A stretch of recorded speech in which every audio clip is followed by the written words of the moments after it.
नमस्कार, मैं अमितेश अग्निहोत्री। कानपुर एनकाउंटर मामले में संदिग्ध भूमिका के चलते चौबेपुर थाना प्रभारी विनय तिवारी को सस्पेंड कर दिया गया है। कानपुर में 8 पुलिस वालों के हत्यारे विकास दुबे का गांव बिकरू चौबेपुर थाना क्षेत्र में आता है।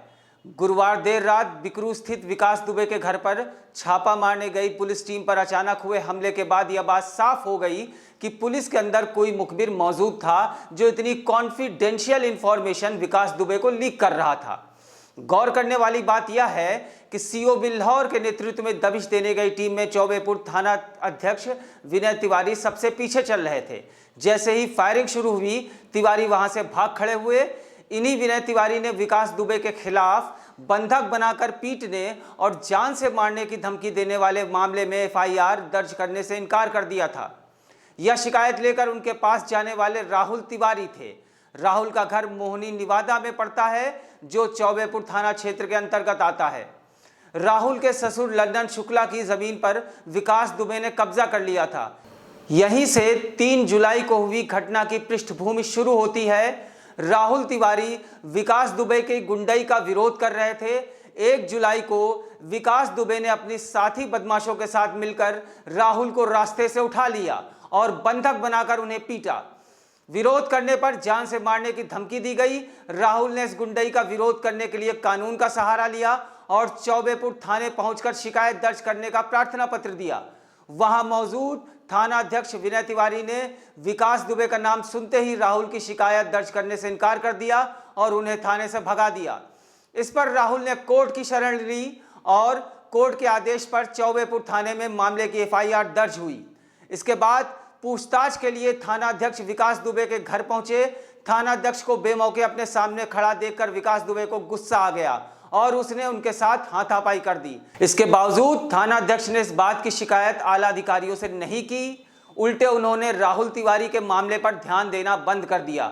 हार कर राहुल ने पुलिस के आला अधिकारियों से शिकायत की। तब सीओ बिल्हौर की अगुवाई में विकास को पकड़ने के लिए टीम बनाई गई। इस टीम के ज्यादातर सदस्य उस इलाके की परिस्थितियों से वाकिफ नहीं थे, जबकि थाना प्रभारी विनय तिवारी चौबेपुर इलाके की भौगोलिक परिस्थितियों से अच्छी तरह से वाकिफ थे, क्योंकि यह गांव उन्हीं के थाना क्षेत्र के अंतर्गत आता था। लेकिन तिवारी की गाड़ी टीम के सबसे आखिर में चल रही थी। पुलिस की टुकड़ी जैसे ही विकास दुबे के घर पहुंचती है, तिवारी बीच सड़क पर खड़ी जेसीबी मशीन के पास ही रुक गए और बदमाशों ने पुलिस पर गोलियां चलानी शुरू कर दी। जब बदमाशों ने पुलिस पर गोलियां चलानी शुरू करी तो तिवारी मौके से फरार हो गए।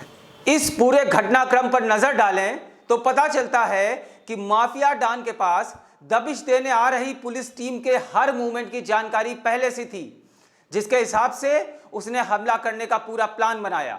लेकिन पुलिस के पास डॉन और उसके पास मौजूद बदमाशों और गैंग के पास मौके पर मौजूद हथियारों की कोई जानकारी नहीं थी। बताया जा रहा है कि पुलिस की टुकड़ी पर AK-47 से गोलियां चलाई गईं। इस तरह की जानकारी का न होना बहुत बड़ी खुफिया असफलता थी, जिसकी कीमत 8 बहादुर जवानों को अपनी जान देकर चुकानी पड़ी। क्या इस बड़ी खुफिया चूक के लिए चौबेपुर थाना प्रभारी जिम्मेदार नहीं है? यह साफ हो गया है कि पुलिस टीम को भावी दुर्घटना का अंदाजा भी नहीं था। विकास जैसे नामी बदमाश का सामना करने जा रहे जवानों के पास बुलेट प्रूफ जैकेट जैसी चीजें भी नहीं थीं। जिस तरह का घटनाक्रम सामने आया, उससे यह साफ है कि पुलिस से बहुत बड़ी रणनीतिक चूक हुई है और चौबेपुर थाना प्रभारी की भूमिका सवालों के घेरे में है। पुलिस विभाग में विकास की गहरी पैठ रही है। इसका अंदाजा ऐसे लगाया जा सकता है कि जब विकास ने साल 2001 में यूपी सरकार के राज्य मंत्री संतोष शुक्ला को शिवली थाने के अंदर गोलियों से भून दिया, तो मौके पर मौजूद पुलिस कर्मियों ने कोर्ट में विकास दुबे के खिलाफ गवाही नहीं दी थी। फिलहाल आला अधिकारी चौबेपुर थाना प्रभारी विनय तिवारी से पूछताछ कर रहे हैं।